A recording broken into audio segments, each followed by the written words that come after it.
जय हिंद दोस्तों। कैसे हैं आप सब। उम्मीद करता हूं आप सब अच्छे होंगे, बेहतरीन होंगे, शानदार होंगे और आप सबकी तैयारी जबरदस्त तरीके से चल रही होगी। तो आइए बात करते हैं हम अपनी शिफ्ट की 21/11/2023 की फर्स्ट शिफ्ट की। देखेंगे अपना पहला क्वेश्चन क्या दिया है। देखेंगे भाई सभी लोग। एक कस्बे की जनसंख्या कितनी है? 7,000 है। यदि पुरुष और महिला जनसंख्या में प्रतिशत वृद्धि कितनी है? 11% और 8% है तो नई जनसंख्या कितनी? 7680 होगी। कस्बे में महिला नागरिकों की संख्या ज्ञात कीजिए। देखो सबसे पहले ये देखेंगे कि पहले जनसंख्या कितनी थी? 7,000। पहले शहर की जनसंख्या कितनी थी? 7,000। वृद्धि के बाद कितनी हो जाती है? 7680 हो जाती है। कितनी होगी दोस्त? 7680। तो अगर मैं आपसे पूछूं कि कितने का इंक्रीज हुआ है तो आप इसमें से माइनस कर देंगे। कितना हुआ? जीरो। 8 में से जीरो गया जीरो और 6 में से जीरो गया जीरो, तो 680 की कस्बे में पॉपुलेशन में क्या हो जाएगा? आपका इंक्रीज निकल के आ जाएगा।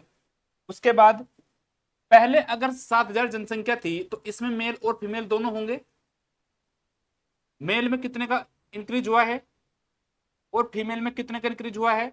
हमें दिया है कि मेल में 11% का और फीमेल में कितने का? 8% का इंक्रीज होता है। तो यहां पर लिखेंगे मेल में अगर 11% का है और फीमेल में 8% का है। अगर मैं ओवरऑल की बात करूं कि मेल और फीमेल में ओवरऑल इंक्रीज कितना हुआ है, देखेंगे कैसे पता चलेगा। यदि मैं इस 11% को क्या लिख दूं? 8%। 11% को मैं अगर 8% प्लस 3% लिख दूं, कोई दिक्कत है? आप बोलेंगे नहीं सर। तो मैं यहां से कह सकता हूं कि 8% मेल और फीमेल दोनों में ओवरऑल मिला के इंक्रीज रहा होगा। तो अगर मैं 7,000 का 8% निकालूं, 7,000 का अगर मैं 8% निकालू तो कितना होता है? परसेंटेज से दो जीरो खत्म हो जाती है। कितना आ जाता है? 7 8 56, 560। कितना दोस्त? 560। लेकिन हमारी जनसंख्या में कितने का इंक्रीज हुआ था? 680 का। कितने का दोस्त? 680 का। और जब मैंने 8% निकाला तो कितने का इंक्रीज? 560 का। तो ये एक्स्ट्रा इंक्रीज किसकी वजह से हुआ है? देखेंगे जीरो। 8 में से 6 गया दो और 6 में से 5 गया एक। इंक्रीज होना चाहिए था 680 का, लेकिन हुआ 560 का है। तो इसकी वजह से कितने का इंक्रीज हो गया? 120 का एक्स्ट्रा इंक्रीज हो गया। ये किसकी वजह से हुआ है? मेल के 3% को मैंने अभी नहीं लिया है, तो ये इंक्रीज होगा किसकी वजह से? मेल के 3% की वजह से। तो मेल का 3% कितना होगा? 120। मेल का 3% कितना दोस्त? 120। अगर मेल के 1% की बात करूं कितना आ जाएगा? 3 से काट दूंगा 40। तो मेल का 1% कितना आ जाएगा? 40। कोई भी संख्या अपने आप में 100% होती है, 100% की कितनी हो जाएगी? 4,000। तो मैं कह सकता हूं उस शहर में मेल की जनसंख्या कितनी थी? 4,000 और ओवरऑल जनसंख्या कितनी थी? 7,000। तो फीमेल कितनी हो जाएगी? 7,000 माइनस 4,000, 3,000 फीमेल की जनसंख्या आ जाएगी। कौन सा ऑप्शन हो जाएगा? ऑप्शन नंबर सी आपका दोस्त बिल्कुल सही आंसर हो जाएगा। चलें आगे। Next question. ए और बी मिलकर किसी काम को 24 दिन में पूरा कर सकते हैं, जबकि बी उस काम को 48 दिन में समाप्त कर सकता है। ए अकेले इस काम को कितने समय में कंप्लीट करेगा? किसका डाटा दिया है? ए और बी का। ए और बी किसी काम को कितने समय में? 24 दिन में कंप्लीट कर सकते हैं, जबकि कौन है? जबकि बी उसी काम को 48 दिन में समाप्त कर सकता है। अगर मैं दोनों के एलसीएम की बात करूं, टोटल वर्क की बात करूं, तो कितना होगा? 24 और 48 का एलसीएम कितना होता है? 48। इसकी इफिशिएंसी 2 हो जाएगी। इसकी कितनी बनेगी? 1। अगर बी की इफिशिएंसी 1 है और दोनों की मिला के 2 है तो ए की कितनी हो जाएगी इफिशिएंसी? आप बोलेंगे सर 1। और अगर ए की इफिशिएंसी 1 है, ए अकेले इस काम को करना चाहता है, टोटल काम आपके पास कितना है? 48। 48 काम है और ए एक दिन में एक काम करता है, तो 48 दिन में इस काम को कंप्लीट करेगा। ऑप्शन नंबर डी आपका राइट आंसर बन जाएगा। समझ आ रहा है सभी को? बोलेंगे एक बार सभी दोस्त फटाफट से। आगे चलें। एक निश्चित राशि साधारण ब्याज की एक निश्चित दर पर 2 वर्ष बाद कितना? 4620 हो जाती है। और समान दर पर 2.5 वर्ष बाद कितना? 4725 हो जाती है। वार्षिक प्रतिशत दर ज्ञात कीजिए। रेट ऑफ इंटरेस्ट आपको बताना है। क्या दिया है? कोई राशि थी, कोई प्रिंसिपल मैंने मान लिया पी था। 2 साल बाद कितना बन गया दोस्त? 2 साल बाद बन जाता है 4620। और 2.5 साल बाद, कितने साल बाद? 2.5 साल बाद कितना बन जाता है? 4725 बन जाता है, ये बनता है। अगर मैं यहां से यहां तक की बात करूं 2.5 साल लगे हैं और यहां से यहां तक 2 साल लगे हैं, तो यहां से यहां तक कितना साल लगेगा, आधा साल यानी 0.5 ईयर। तो मैं चेक करूंगा कि आधे साल में 0.5 ईयर में कितना ब्याज मिला। 5 में से 0 गया 5, 2 में से 2 गया 0 और 47 में 46 गया, कितना मिला दोस्त 105। तो यहां से मैं कह सकता हूं आधे साल में या फिर 6 मंथ में मुझे कितना ब्याज मिला, मुझे ब्याज मिलता है 105। लेकिन ब्याज को आपको किस पे कैलकुलेट करना होगा, ब्याज आपको 1 साल पे मिलता है। अगर 1 साल की बात करूं तो 1 साल में कितना मिल जाएगा दोस्त, इसका 2 गुना। 1 साल में ब्याज मिलेगा आपको सिंपल इंटरेस्ट 210 रुपए। यहां तक सभी को क्लियर है? चलें आगे। अगर 1 साल का साधारण ब्याज 210 है और यहाँ पर कोई प्रिंसिपल था, 2 साल बाद कितना बन गया 4620, तो 2 साल में कितना ब्याज मिला होगा, 210 का 2 गुना कितना 420। अगर मैं इस अमाउंट में से इस सिंपल इंटरेस्ट को घटा दूं तो क्या आ जाएगा, मेरा प्रिंसिपल निकल के आ जाता है।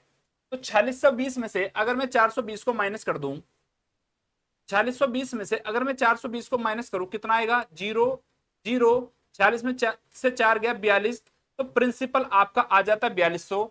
हमें बताना है रेट ऑफ इंटरेस्ट क्या होगी। रेट ऑफ इंटरेस्ट क्या होती है आपकी, रेट ऑफ इंटरेस्ट का फॉर्मूला होता है 1 ईयर SI, 1 साल का सिंपल इंटरेस्ट अपॉन में क्या होता है दोस्त, प्रिंसिपल, और इंटू में 100%। ये पता है सभी को। 1 साल का सिंपल इंटरेस्ट कितना है 210, प्रिंसिपल कितना है आपका 4200, मल्टीप्लाई में 100%। कैलकुलेट करेंगे, 2 जीरो से 2 जीरो खत्म, 42 पंजे होता है आपका 210, तो रेट ऑफ इंटरेस्ट निकल के आ जाएगी 5%। किस ऑप्शन में होगा, ऑप्शन नंबर डी आपका सही आंसर बन जाएगा। आगे बढ़ते हैं। 12, 36 और 80 का एलसीएम ज्ञात कीजिए। किस किस का बताना है, 12, 36 और 80 का एलसीएम। यहां पे लिख लेंगे 12, 36 और 80 ये दिया है, इसका बताना है मुझे एलसीएम। तो आप मुझे बताओ 12 और 36 का एलसीएम कितना होता है, 36। अब मुझे लेना है 36 और 80 का एलसीएम, ये लेना है। ये देखो 36 में क्या कॉमन होता है और 20 में कितना 4 गुना 9 होता है, 4 9 36, और 80 में होता है 4 गुना 20 ये होता है। तो 4 तो दोनों में कॉमन है, जो कॉमन होता है उसे लिख लेते हैं। बची जो भी वैल्यू एक्स्ट्रा है जिनमें कोई कॉमन नहीं है उसे भी हम लिख लेंगे। कितना आ जाएगा, 4 9 36 दूनी 72, 720 आपका एलसीएम हो जाएगा। कौन सा ऑप्शन होगा, ऑप्शन नंबर ए आपका सही आंसर बन जाएगा। आगे बढ़े चलेंगे भाई।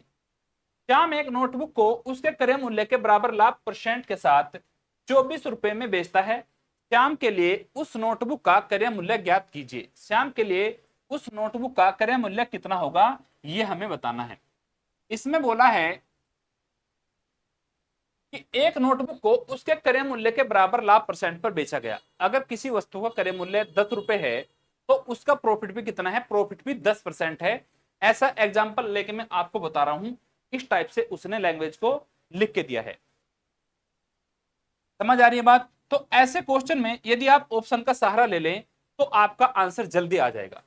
अगर मैं पहला ऑप्शन मानता हूं कि अगर सीपी 16 है और प्रॉफिट परसेंट भी आपका कितना है दोस्त 16%, तो एसपी क्या होता है, एसपी क्या होता है, सीपी अगर 16 है, सीपी यानी 100% की वैल्यू, 100% की वैल्यू अगर 16 है, एसपी क्या होता है 100 प्लस प्रॉफिट, तो 116% की वैल्यू कितनी होगी, ये आपका एसपी आ जाएगा।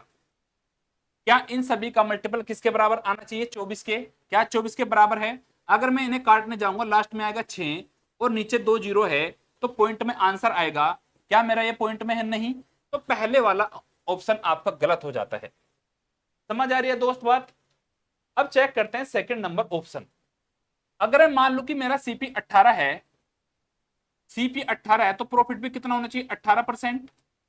18 किसकी वैल्यू है 100% की, क्योंकि सीपी 100% होता है। सीपी की वैल्यू कितनी, 100 की वैल्यू 18, तो हमें बतानी 118% की।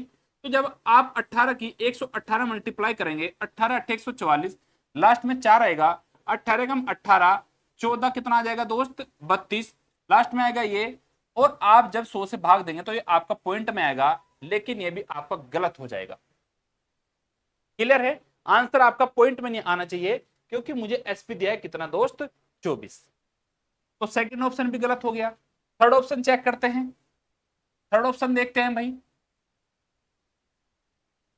अगर मैं एससीपी मान लेता हूं कितना दोस्त 20, तो प्रॉफिट कितना होगा 20% होगा। सीपी अगर आपका 20 है, 20 किसकी वैल्यू होगी 100% की, तो हमें बतानी 120 की। किसकी दोस्त 120 की। देखो इसमें 2 जीरो से दोनों जीरो खत्म हो जाए, कितना बचेगा 12 दूनी 24। तो आपका एसपी कितना निकल के आ गया 24। तो ऑप्शन नंबर सी आपका बिल्कुल सही आंसर बन जाएगा। चलें आगे। नेक्स्ट क्वेश्चन भाई। एक खोखले गोलाकार बर्तन की बाहरी और आंतरिक त्रिज्या क्रमशः कितनी है? 10.5 सेंटीमीटर और 7.7 सेंटीमीटर है। यदि 10.3 ग्राम प्रति सेंटीमीटर क्यूब घनत्व की धातु से बना है, तो गोले का द्रव्यमान केजी में निकटतम धाई तक बताना है। ये आपको क्या करना है, अप्रोक्स में आंसर बताना है। देखेंगे कैसे होगा। ये बता दो पहले खोखले गोले का आयतन कितना होता है। खोखले गोले का, होलो का हमें क्या बताना है, आयतन बताना है। होलो स्फेयर, स्पेरिकल सेल भी इसे बोलते हैं। इसका आयतन होता है 4/3 pi r cube minus r cube, capital R minus small r cube, ये होता है। यहां पे मैं वैल्यू पुट कर दूंगा तो कितनी आ जाएगी 4/3 ऐसा रहेगा। पाई की वैल्यू कितनी होगी 22/7 मल्टीप्लाई आर की जगह कितना है, कैपिटल आर है कितना 10.5, इसका क्यूब करेंगे माइनस 7.7 का क्यूब, 7.7 का क्यूब, ये आ जाएगा। यहां तक सभी को क्लियर है? आप बोलेंगे जी सर। चले आगे फिर। ये लिखा है 4 × 22 अपोन में कितना है 3 × 7। अगर मैं इसमें से, इसमें देखो क्या लिखा है, ये लिखा है आपका 1.5 × 7, ये लिखा है आपका 11 × 0.7। आप इसे पॉइंट इधर भी ले सकते हो। कहां पे दोस्त, देखो अगर मैं इसे लिख लूं 0.7 × 15 और इसे लिख लूं 0.7 × 11, ये इसका क्यूब है, ये लिखा है। तो मैं इसमें से क्या लूंगा, मैं इसमें से 0.7 का क्यूब कॉमन ले लूंगा। अगर मैं इसमें से 0.7 का क्यूब कॉमन ले लूं तो क्या जाए, क्या बचेगा मेरे पास। मैंने 0.7 का क्यूब कॉमन ले लिया और इसे 3 बार मैंने लिख लिया, 0.7 × 0.7 × 0.7। तो अंदर क्या बचा 15 का क्यूब माइनस इधर कितना बचेगा दोस्त, इधर बचेगा आपका 11 का क्यूब, ये बचा। बोलेंगे यहां तक सभी को क्लियर हुआ है? अभी यहां तक आपको क्लियर हुआ है तो आगे बात करेंगे। अगर मैं इस पॉइंट 7 से ये काट दूं तो कितना बचा 0.1, नीचे लगा लूंगा पॉइंट हटाने के लिए 0, ये पॉइंट हटाने के लिए 0 और इस पॉइंट को हटाने के लिए मैं 0 लगा लूंगा, तो मेरे सारे पॉइंट खत्म हो जाएंगे। आ रही है बात समझ में सभी को यहां तक? आप बोलेंगे जी सर। यदि मैं इस 22 को, चलो आगे सोल्व करते हैं थोड़ा सा। 4/3 गुणा 22 गुणा में कितना आ गया, ये 7 × 7 49 और अपोन में कितना है 1000, ये कितना आ जाएगा 15 का क्यूब होता है 3375 माइनस 11 का क्यूब कितना होता है दोस्त 1331। तो 3375 में से पहले 1331 को घटाएंगे, कितना बचेगा, कितना बचेगा भाई, 5 में से 1 गया 4, 7 में से 3 गया 4 और 33 माइनस 13 कितना बचेगा 2000। तो ये आ गया आपका 2044। अब देखें कैसे करेंगे। यदि मैं इस 22 को, क्योंकि मुझे आंसर अप्रोक्सीमेट में बताना है, यदि मैं इस 22 को 21 मान लूं, थोड़ा छोटा मान लूं, तो क्या आ जाएगा, इसे अगर मैंने 21 मान लिया क्या हो गया 3 × 21, ये बन गया। तो नीचे मेरा जो भी था वो कट जाएगा पूरा पूरा। इसे लिख लूंगा 4 × 7 गुणा 49/1000 और मल्टीप्लाई किसकी करनी है 2044 की। किसकी दोस्त 2044 की। अब आप यहां से देखेंगे कैसे सोल्व होगा। थोड़ा और अप्रोक्सीमेट मारते हैं। 4 × 7, इस 49 को मैं लिख सकता हूं 50 - 1, मल्टीप्लाई करनी है 2044 में, भाग किससे देना है 1000 से। किससे दोस्त 1000 से। तो अब आप आगे सोल्व करो। 2044 की 50 में अगर मल्टीप्लाई करूं, 2044 की अगर मैं 50 में मल्टीप्लाई करूं तो क्या आएगा, लास्ट में 0 आएगी, 5 चौक 20, 5 चौक 20 और 2 22 और 5 दूनी 10, कितना आएगा 10 22 00। फिर अगर मैं इसमें करूं तो माइनस कर लूंगा, कितना 2044। तो इसमें से मैं माइनस कर लूंगा 2044, कितना बचेगा, 10 में से 4 गया 6, 9 में से 4 गया 5, और ये बचेगा कितना 1, 2 में से 2 गया 0, और ये आ गया आपका 10। तो ये बच गया आपका 100 और 156। मिटा दू इसे, ये आपका निकल के आ गया 100 और 156। इधर बचा कितना 4 गुणा 7, तो 4 गुणा 7 गुणा 100 और 156, और भाग देना अभी हमें 1000 से। यहां तक बात सभी को क्लियर है। ये क्वेश्चन आपका शॉर्ट में नहीं होने वाला क्योंकि आपको अप्रोक्सीमेट बताना है। तो अभी मल्टीप्लाई करूंगा मैं 7 की, पहले 7 की मल्टीप्लाई करेंगे, 7 6 42, 7 5 35 और 4 49, 7 एकम 7 और 4 11, और 7 एकम 7, ये आ जाएगा भाई, ये आ जाएगा। 4 की और मल्टीप्लाई कर देंगे, 4 की अगर और मल्टीप्लाई कर दू, ये आ गया 4 दूनी 8, 4 नम 36, 4 एकम 4 और 3 7, 4 एकम 4 0, 4 7 28, ये आ गया। अपोन में कितना 1000, ये अपोन में 1000। अगर मैं 1000 से भाग दूं तो कहाँ आएगा पॉइंट आपका, यहाँ पे आपका पॉइंट कहां पे आ जाएगा दोस्त, यहाँ पे। तो 28 0 7 6 8 पॉइंट कहां गया, यहाँ पे। और अभी आपको मल्टीप्लाई करनी है 10.3 से। अगर आप 10.3 से मल्टीप्लाई करेंगे तो आपका कहां पे आंसर आएगा दोस्त, मुझे बताना। किलोग्राम में 1000 से फिर से भाग देना पड़ेगा। 28 की 2800 की जब आप 10 में मल्टीप्लाई करोगे तो ये 28 से बड़ा चला जाएगा। तो 28 से बड़ा कौन सा आंसर होगा, ऑप्शन नंबर डी आपका राइट आंसर हो जाएगा। ये भी गलत हो जाएगा, 28 से बड़ा भी हो जाएगा। तो ऑप्शन नंबर डी अप्रोक्स में 28 से थोड़ा सा बड़ा कौन सा होगा, 30 आपका आंसर हो जाएगा। तो ऐसे क्वेश्चन भी आपके एग्जाम में पूछे जाते हैं, इसका कोई शॉर्टकट आपके एग्जाम में नहीं होने वाला है। तो आपको इतनी नॉलेज होनी चाहिए, इतनी प्रैक्टिस आपकी होनी चाहिए कि किस क्वेश्चन को आपको अटेम्प्ट करना है और किस क्वेश्चन को आपको स्किप करना है। चले दोस्त आगे, नेक्स्ट क्वेश्चन। 88 किलोमीटर दूर स्थित दो स्थानों से आकाश और विकास एक ही समय में एक दूसरे की ओर चलना शुरू करते हैं और 8 घंटे के बाद एक दूसरे से मिलते हैं। यदि आकाश अपनी चाल की 7/6 चाल से यात्रा करता है और विकास अपनी चाल की 3 गुनी चाल से यात्रा करता है तो वे 4 घंटे बाद मिलते हैं। विकास की स्पीड कितनी है, ये हमें बताना है। देखेंगे कैसे होगा। अगर मैं इसका थोड़ा सा डायग्राम बना दूं, ये दोनों क्या थे, दो स्थानों से एक दूसरे की दूर कितनी दूरी पर, 88 किलोमीटर की दूरी पर थे। 88 किलोमीटर की दूरी पर आकाश और विकास दोनों एक समय पर चलते हैं। इधर से कौन चला, आकाश, और उधर से कौन चला दोस्त, विकास। इधर से चलता है विकास। दोनों ने एक ही समय पर अपनी यात्रा स्टार्ट करी। ये इधर से इधर चला और ये इधर से इधर चलता है। यहां तक समझ में आ गया। उसने कहा यदि आकाश अपनी चाल की 7/6 चाल से यात्रा करे, यानी नॉर्मल स्पीड कितनी थी उसकी 6, नॉर्मल स्पीड कितनी थी दोस्त आकाश की 6, तो उसने कहा अगर वह 7 स्पीड से चले, उसके बाद और विकास अपनी चाल की 3 गुनी चाल से चले। विकास की स्पीड अगर पहले 1 थी, अब कितनी बनेगी, 3 गुनी, यानी 3 बन जाएगी। ये क्लियर हुआ। आपके पास दो चीजें आ गई तो दोनों का रेशियो अलग अलग होगा। इसे मान लेता हूं 6x, इसे मान लेता हूं 7x, दोनों की स्पीड का रेशियो सेम होगा। इसे अगर y मान लेता हूं तो इसे क्या मानना पड़ेगा, y मानना पड़ेगा। आ रही है बात समझ में भाई सभी को, आप बोलेंगे जी सर। उसने कहा दोनों एक ही समय पर चलना शुरू करते हैं और 8 घंटे के बाद एक दूसरे से मिलते हैं। कब, जब उन्होंने नॉर्मल स्पीड से यात्रा करी। ये 6x की स्पीड से चला और ये इधर से कितने की स्पीड से, y की स्पीड से चला। तो जब भी ये दोनों एक दूसरे की तरफ चलना शुरू करते हैं तो क्या होता है, रिलेटिव स्पीड आपकी ऐड हो जाती है।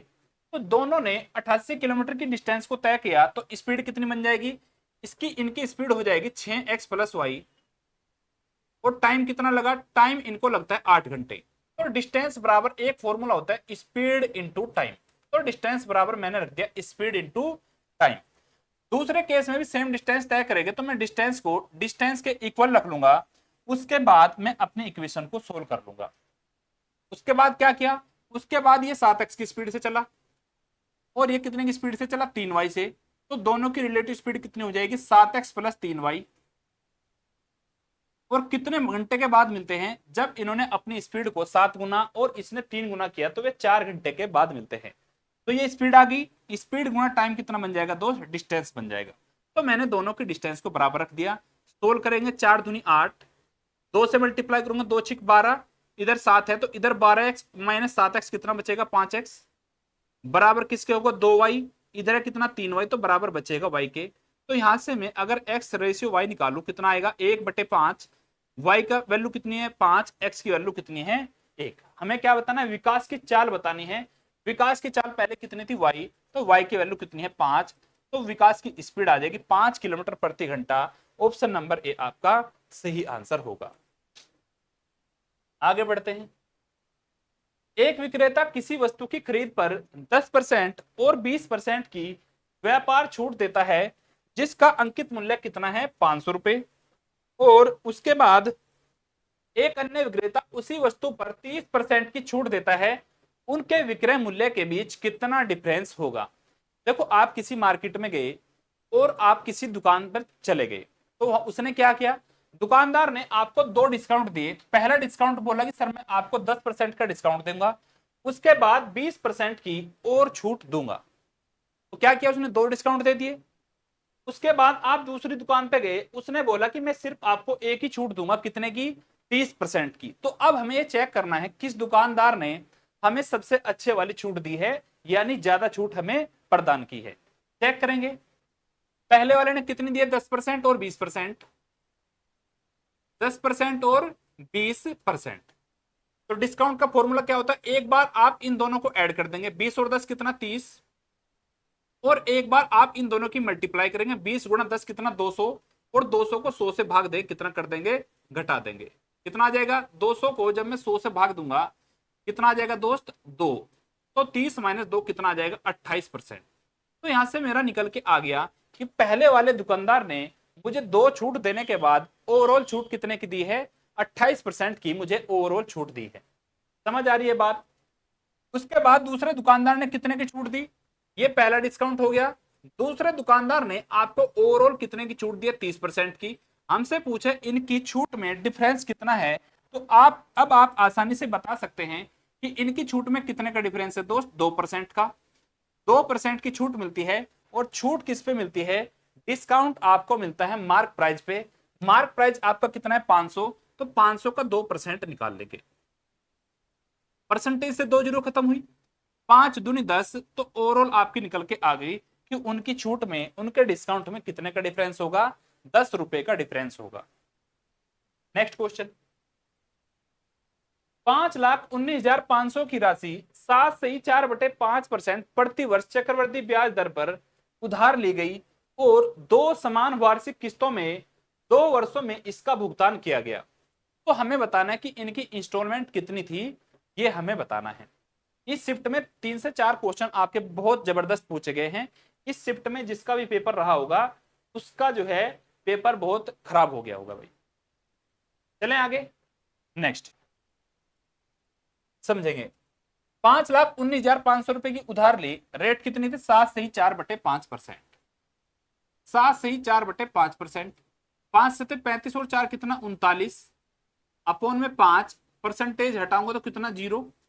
अगर मैं कह दूं आपसे प्रिंसिपल 500 था, प्रिंसिपल अगर 500 था तो अमाउंट कितना था 39 रुपए ज्यादा, तो अमाउंट आपका बन गया 539। ये क्या हुआ, पहले साल की कहानी है। अगर मैं दूसरे साल की कहानी की बात करूं तो क्या बनेगा, इसका स्क्वायर होगा 500 का स्क्वायर कितना 2500 और डबल जीरो, ये होगा। जीरो का स्क्वायर करेंगे डबल जीरो का 4 जीरो आ जाएगी। 539 का स्क्वायर कितना करेंगे, इसे लिख लेंगे हम 2 बार, 539 गुना 539, इसे भी हम 2 बार लिख लेते हैं भाई, आपकी आसानी से समझ में आएगा। 500 का स्क्वायर क्या होता है 500 गुना 500, ये मतलब होता है इस बात का। आप बोलेंगे जी सर हमें बताना है प्रत्येक इंस्टॉलमेंट कितनी थी, वार्षिक समान किस्त कितनी थी। अगर यहाँ पर किस्त 539 गुना 539 है तो यहाँ भी सेम रहेगी, यहाँ भी सेम रहेगी दोस्त। तो यहाँ कितनी बन जाएगी 539 से और मल्टीप्लाई कर देंगे, इधर करी है तो इधर भी करनी पड़ेगी। बात आ रही है सभी को समझ में। तो आपने पहले साल इतने की राशि उधार ली, दूसरे साल इतने की राशि उधार ली, दोनों साल की अगर बात करूं तो ऐड कर देंगे। अगर मैं ऐड करूंगा तो 500 दोनों में कॉमन है, बाहर ले लूंगा, बचा कितना 539 प्लस कितना 500, ये हो गया। सोल्व करेंगे 500 गुणा 539 और 500 1039 बन जाएगा। तो इतने यूनिट की वैल्यू ही कितनी बनेगी दोस्त, इतनी यूनिट की वैल्यू ही बनेगी 5,19,500। लिख लेंगे 5,19,500, ये इतनी यूनिट की वैल्यू है। हमें बतानी है प्रत्येक किस्त की वैल्यू, यानी 539 गुना 539 यूनिट की वैल्यू आपको बतानी है। सोल्व करेंगे 5,19,500 अपोन में कितना है 500 गुना 1039, और वैल्यू किसकी बतानी है आपको, आपको वैल्यू बतानी है 539 गुना 539 की। देखेंगे कैसे सोल्व होगा। 2 जीरो से 2 जीरो खत्म, 5 से अगर काट लू कितना आ जाएगा, 5 एकम 5, 5 ते 15, 4 5 नम 45, 1039 से 1000 कट जाएगा आपका। अब आपका बचता है ओनली 539 गुना 539। तो अब हमें क्या करना है, सिर्फ मल्टीप्लाई करनी है। देखेंगे भाई, अगर मैं इसमें थोड़ी सी शॉर्ट ट्रिक्स लगाऊं, इसे मान लू मैं 530 और इसे भी 530, 530 गुना 530 मान लू अगर, यानी मैं 53 का स्क्वायर मान लू, बाद में जीरो लगा लेंगे। अगर मैं 53 का स्क्वायर करूं कितना आएगा, 3 3 9, 5 ते 15 दूनी 30, और 5 5 25 और 3 28। अगर 530 मानता तो इसका स्क्वायर आता कितना, 28,900। तो आपका आंसर 28,900 से तो 100% बड़ा आएगा। 28,900 से, यानी ये नहीं होगा, और कौन सा नहीं होगा, ऑप्शन नंबर बी भी नहीं होगा। बोलो भाई, सभी लोगों को समझ में आ रहा है, बोलेंगे दोस्त अभी। अगर मैं पूरा ही कर दूं, चलो मैं पूरा ही कर देता हूं भाई, वैसे आप अप्रोक्सीमेट से जा सकते थे। 539 का स्क्वायर करना है, तो 539 की आपको 539 से मल्टीप्लाई करनी होगी। 9 9 81 8, 9 ते 27 और 8 35, 3 9 5 45 और 3 48, मल्टीप्लाई 3 नम 27, 3 ते 9 और 2 11, 3 5 15 और 2, 3 5 15 और 1 16, ये आ जाएगा। फिर गुना करेंगे किससे, 5 नम 45, 5 ते 15 और 4 19, 5 5 25 और 1 26। अब आप ऐड कर देंगे कितना आएगा, 1 7 5 12, 8 रैंक 9 5 14 1 15, 521 आएगा लास्ट में। 521 इसमें भी है और इसमें भी है। आगे बढ़ेंगे, 8 रेक 9 और 5 14 और 1 15, 5 और 6 11 और 9 20, 2 2 6 8 और 1 9 और 2, ये आ जाएगा 29,0521, 29,0521। ऑप्शन नंबर डी आपका राइट आंसर हो जाएगा। चलेंगे आगे। Find the HCF of 3 square into 4 square into 9 and 3 cube 4 की पावर 4 इंटू में कितना है, 9 की पावर 10। इसका हमें क्या बताना है, एचसीएफ बताना है। देखेंगे यहां लिखा है 3 की पावर 2, यहां लिखा है 4 की पावर 2, और इधर लिखा है, इसे अगर मैं बात करूँ क्या है, 3 की पावर 2, इधर कितना है 3 की पावर 3, 4 की पावर 4 और 9 की पावर 10, ये लिखा है भाई। इसे लिख लूंगा तो कितना बनेगा, 3 की पावर 4। देखो दोनों तरफ क्या 3 की पावर 4 कॉमन है, 3 की पावर 4 कॉमन है दोनों तरफ। आप बोलेंगे जी सर क्योंकि इसमें लिखा है 9 की पावर 10। अगर मैं इसे थोड़ा और सोल्व करूं तो इसे लिख सकता हूं 3 की पावर 3 और आगे जो भी पावर बची है वो। तो यहाँ 3 की पावर 4 यहाँ भी है और 3 की पावर 4 यहाँ भी है। क्या बचा, 4 की पावर 2 और इधर है 4 की पावर 4, तो 4 की पावर 2 दोनों तरफ कॉमन है, तो ये आपका एचसीएफ हो जाएगा। 3 की पावर 4 कितना होता है 81, 4 की पावर 2 कितना होता है 16, मल्टीप्लाई कर देंगे 16 कम 16 1, 16 अट्ठे कितना होता है 128, और एक ऐड कर देंगे कितना आ जाएगा 129, 1296 आपका एचसीएफ हो जाएगा। ऑप्शन नंबर ए आपका सही आंसर बन जाएगा। आगे चलूं, नेक्स्ट क्वेश्चन भाई। एक लंबवर्तीय शंकु के आधार का क्षेत्रफल कितना है, 25 पाई सेंटीमीटर स्क्वायर, और इसकी ऊंचाई कितनी है 12 सेंटीमीटर। शंकु का वक्र पृष्ठीय क्षेत्रफल ज्ञात कीजिए। शंकु कैसा होता है आपको पता है, ये आपका शंकु होता है, ठीक है भाई, ये आपका शंकु है, ये रेडियस होती है, ये इसकी हाइट होती है, और ये क्या होती है आपकी स्लैंट हाइट होती है, तिर्यक ऊंचाई जिसे हम बोलते हैं।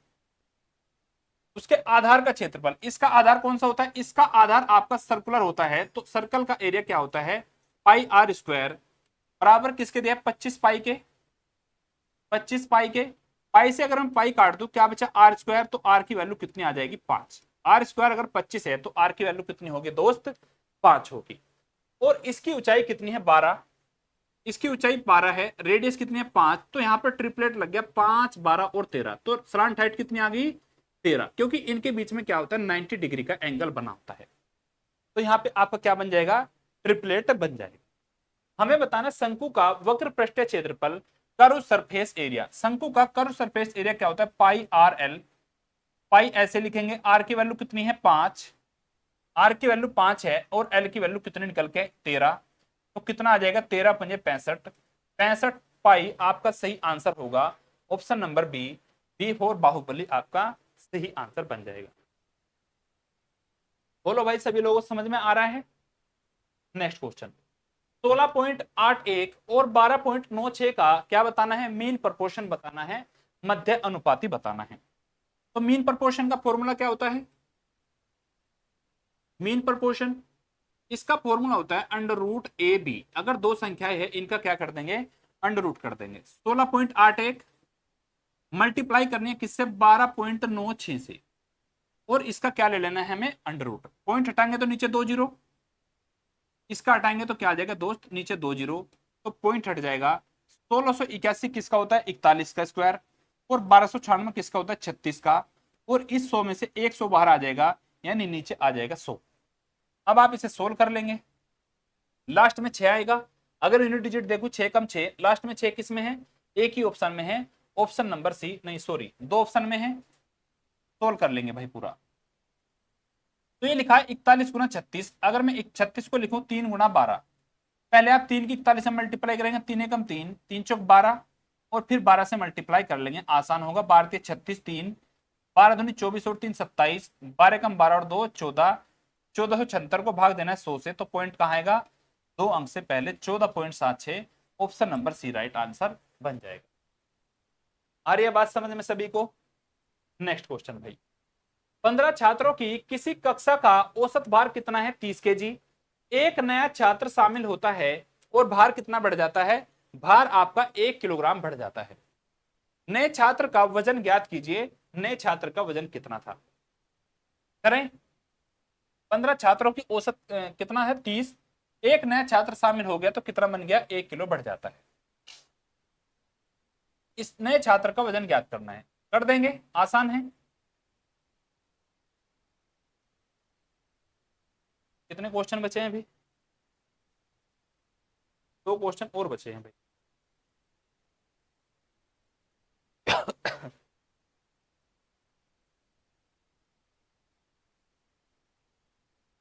The average weight of a class of 15 students is 30. A new student joins and the average weight increase by 1. Find the weight of the new student.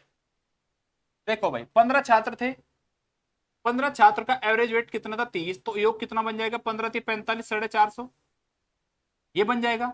एक और स्टूडेंट ऐड हो गया, कितने स्टूडेंट हो गए, 15 1 16, तो एवरेज भी आपका क्या बन जाता है दोस्त, 1 किलोग्राम बढ़ जाता है। पहले 30 था तो अब कितना बन गया 31, तो ये आपका हो जाएगा। योग कितना होगा, 16 कम 16, 16 थी 48 और 1 49, 496। पहले जब 30 बच्चे थे तो योग कितना था 450, अब कितना हो गया 496, तो कितना एक्स्ट्रा हो गया, माइनस कर देंगे 6, 9 में से 5 गया 4, 46, तो आपका बन जाएगा दोस्त एवरेज वेट बन जाएगा नए स्टूडेंट का 46। ठीक है भाई, आप इसे दूसरे तरीके से भी कर सकते हैं, डेविएशन से भी आप इसमें जा सकते हैं। 620 और 248 का क्या करना है, एचसीएफ आपको बताना है। एचसीएफ क्या होता है, हाईएस्ट कॉमन फैक्टर। इनमें से ऐसा ऑप्शन ढूंढो जो दी गई संख्याओं को क्या करे, पूरा पूरा डिवाइड कर दे। दी गई संख्याओं को क्या करते, पूरा पूरा डिवाइड करते। अगर मैं 124 की बात करूं, क्या इसे पूरा पूरा डिवाइड करता है, दोनों को 124 दूनी 248 तो होता है, ये तो होता है पूरा, इसका नहीं पता। अगर 620 की बात करूं, 124 से भाग देने की, 31 चौका 124, 71 दूनी 62, 4 पंजे 20, तो ये भी पूरा पूरा डिवाइड होता है। लेकिन क्या ये हाईएस्ट है, क्या ये हाईएस्ट है, 124 से कट तो रहा है, लेकिन हमें चेक करना है दोस्त कि ये हाईएस्ट है या नहीं। अगर 124 से कट रहा है तो 126 से नहीं कटेगा, 132 से 248 नहीं कटता, ये भी नहीं होगा, और 128 से भी नहीं कटता, तो ये भी नहीं होगा। तो ऑप्शन नंबर ए आपका सही आंसर हो जाएगा। तो कुछ क्वेश्चन जो है एचसीएफ एलसीएम के आपके ऑप्शन से ही बन जाते हैं, आपको उसमें कुछ भी एक्स्ट्रा एफर्ट लगाने की जरूरत नहीं पड़ती। लास्ट क्वेश्चन यदि x का 60%, x का कितना दोस्त 60% बराबर है किसके, y के 40% की, y के 40% के, तो क्या बताना है, x रेशियो y आपको बताना है। 20 से 60, 20 दूनी 40, x रेशियो y कितना आ जाएगा, x रेशियो y आ जाएगा 2/3, 2:3, x से y का रेशियो होगा। ऑप्शन नंबर सी आपका दोस्त सही आंसर बन जाएगा। बोलेंगे भाई सभी लोग फटाफट से। तो आपको सॉल्यूशन समझ में आ गए आपके। चलें फिर, तो आज की कहानी को यहीं खत्म करते हैं, बाकी मिलेंगे कल। तब तक के लिए अपना ध्यान रखिएगा। टेक केयर, बाय बाय, जय हिंद।